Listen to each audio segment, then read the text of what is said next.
పాపం కేసీఆర్ ఫోబియా పట్టుకున్నది. ఇప్పుడు ముఖ్యమంత్రిగా రేవంత్ రెడ్డి గారు ఉన్న పరిపాలన చేయాల్సినటువంటి అనేకమైనటువంటి అంశాలు ఉన్నా, కాన్సన్ట్రేట్ చేయాల్సినటువంటి అనేకమైనటువంటి విషయాలు ఉన్నా కూడా వారిని కేవలం కేసీఆర్ గారిని విమర్శించేటటువంటి పని మాత్రమే పెట్టుకున్నారు. వారిని ఏమంటారంటే, ఇప్పటికీ కూడా కేసీఆర్ గారు చేసినటువంటి అప్పులకు మిత్తి మేము నెలకు 6,500 కోట్లు కడుతున్నామని చెప్పుకొచ్చారు. నేను ఇది కాగ్ రిపోర్ట్ చూపిస్తున్నా మీ అందరికీ. ఇది నా సొంత కవిత్వం కాదు, బీఆర్ఎస్ పార్టీ కవిత్వం కాదు, కాగ్ రిపోర్ట్ చూపిస్తూ ఉన్నాం. ఈ కాగ్ రిపోర్ట్లో మొత్తం 2024-25కి మన ప్రభుత్వం 10 నెలల యావరేజ్ ఇచ్చిరు. వీళ్ళు దీనికి కంప్లీట్గా కేవలం మిత్తి కోసం, అప్పుల మీద మిత్తి కోసం కట్టింది 22,000 కోట్లు. యావరేజ్గా ప్రతి నెల లెక్క కూడా ఉన్నది. అన్ని 10 నెలలు నేను బాగా స్పష్టంగా చూసిన. మరి ముఖ్యమంత్రి గారు ఎందుకు చెప్పారు ఈ మాట అని. ఏ నెలలో కూడా 2,600కు మించి ఒక్క నెలలో కూడా డబ్బులు కట్టలేదు ప్రభుత్వం. మరి ముఖ్యమంత్రి గారు 6,500 కోట్లు కడుతున్నాం నెలకని ఎందుకు చెప్తా ఉన్నారు మిత్తి? ఎందుకు అబద్ధాలు ఆడుతున్నారు? మీరు అబద్ధాలు కంటిన్యూస్గా చెప్పి కేసీఆర్ రాష్ట్రానికి 7 లక్షల కోట్ల పైసలు అప్పు చేసిండని అబద్ధాలు చెప్పి అధికారంలోకి వచ్చిండ్రు. అధికారంలోకి వచ్చిన తర్వాత నిజాలు చెప్పాలి కదా.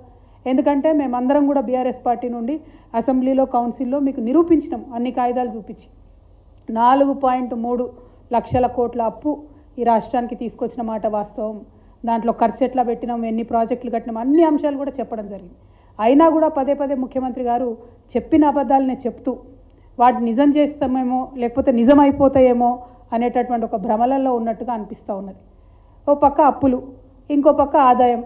ఎంత దారుణం అంటే, ఒక రాష్ట్రాన్ని పరిపాలన చేసే ముఖ్యమంత్రికి ఎంత ఆదాయం వస్తుందన్న విషయం అయితే ఖచ్చితంగా తెలిసి ఉండాలి కదా. ఆయన ఏమంటారు, రాష్ట్రానికి 18,000 కోట్ల ఆదాయం వస్తుందని చెప్తున్నారు. మళ్ళీ నేను ఇదే కాగ్ రిపోర్ట్ చూపిస్తూ ఉన్నా. ఇందులో స్టేట్స్ ఓన్ రెవెన్యూ అన్నది కూడా సపరేట్గా చూపించింది. దాంట్లో కాగ్ ఏం చెప్తుందంటే, యావరేజ్గా చూసుకున్నట్టయితే 12,000 కోట్ల పైచీలకు ఆదాయం రాలేదు ఈ రాష్ట్రానికి. మరి 18,000 కోట్లను ఎందుకు చెప్తా ఉన్నారు ముఖ్యమంత్రి గారు? ఎవరిని మభ్యపెట్టడానికి చెప్తా ఉన్నారు?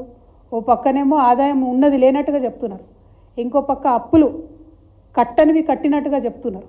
మరి ఇదంతా ఎందుకోసం చేస్తున్నారు? ఏం కన్ఫ్యూజన్ క్రియేట్ చేయాలని చేస్తున్నారు అన్నది రాష్ట్ర ప్రజలు ఆలోచించాలి. ఇంకొక దారుణమైన విషయం ఏంటంటే, ఆదాయం పడిపోవడంలో ప్రధానమైనటువంటి కారణం ఇవాళ హైడ్రా. ఎందుకు ఈ మాట చెప్తా ఉన్నా అంటే, నేను సాధికారికంగా చెప్పగలుగుతా ఉన్నా. స్టాంప్స్ అండ్ రిజిస్ట్రేషన్స్ యొక్క ఆదాయం ప్రభుత్వం ఏమనుకున్నదంటే 18,000 కోట్లు వస్తుందని ఒక అంచనా వేస్తాయి ఏ ప్రభుత్వాలైనా కూడా. ప్రభుత్వం అఫీషియల్గా వేసినటువంటి అంచనా 18,000 కోట్లు.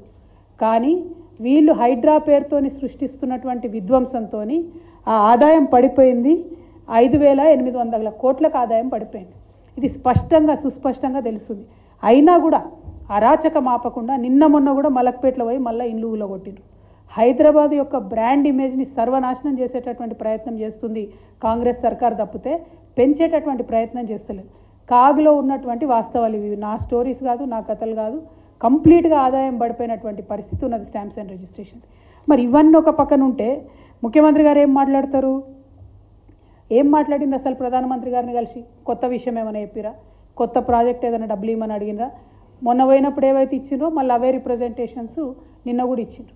ఇచ్చి బయటకు వచ్చి ఏమంటారు, ఎస్ఎల్బీసీలో ప్రమాదం జరిగిందని ఎవరో విలేకరు మిత్రుడు మీలాంటి వాళ్ళు అడిగినట్టున్నారు, పత్రికా మిత్రులు.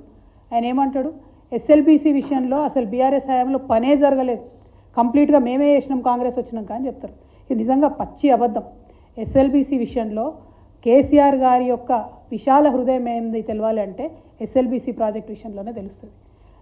మనం కేసీఆర్ గారు అధికారంలోకి వచ్చినాక, రాష్ట్రం కొత్తగా ఏర్పడ్డ తర్వాత అసెంబ్లీ సాక్షిగా అసెంబ్లీ కమిటీ హాల్లో అఖిల పక్షాన్ని పిలిచి ఏర్పాటు చేసి ఎస్ఎల్బీసీ పరిస్థితి ఇట్లా ఉన్నది, మరి అందులో ఒక మెషిన్ అక్కడ చిక్కుపడిపోయి ఉన్నది, అది బయటకు తీసే పరిస్థితి లేదు, కంప్లీట్గా అభయారణ్యం, ఎక్కడ కూడా ప్రాజెక్టుకి పర్మిషన్ వచ్చే పరిస్థితి లేదు, బయట ఇంకో మనిషి పోయి కాలువ తవ్వే పరిస్థితి లేదు, ఈ టనల్ ఫినిష్ చేయాల్సినటువంటి బాధ్యత మన మీద ఉన్నది, ఎస్ఎల్బీసీ నుండి శ్రీశైలం లెఫ్ట్ బ్యాంక్ కెనాల్ నుండి తెలంగాణకు నీళ్ళు రావాలంటే ఇక మీ ప్రాజెక్టులో ముందుకు పోవడం తప్ప వెనక్కి వచ్చే మార్గం లేదని చెప్పి అఖిల పక్షానికి ఎక్స్ప్లెయిన్ చేసి, పెద్దలు జానారెడ్డి గారు ఆనాడు ప్రతిపక్ష లీడర్గా ఉంటే వారిని ముందు పెట్టి ఆ ఒక్క కాంట్రాక్టర్కి 100 కోట్ల అడ్వాన్స్ ఓపెన్గా కుల్లాగా ఇచ్చినటువంటి వ్యక్తి కేసీఆర్ గారు.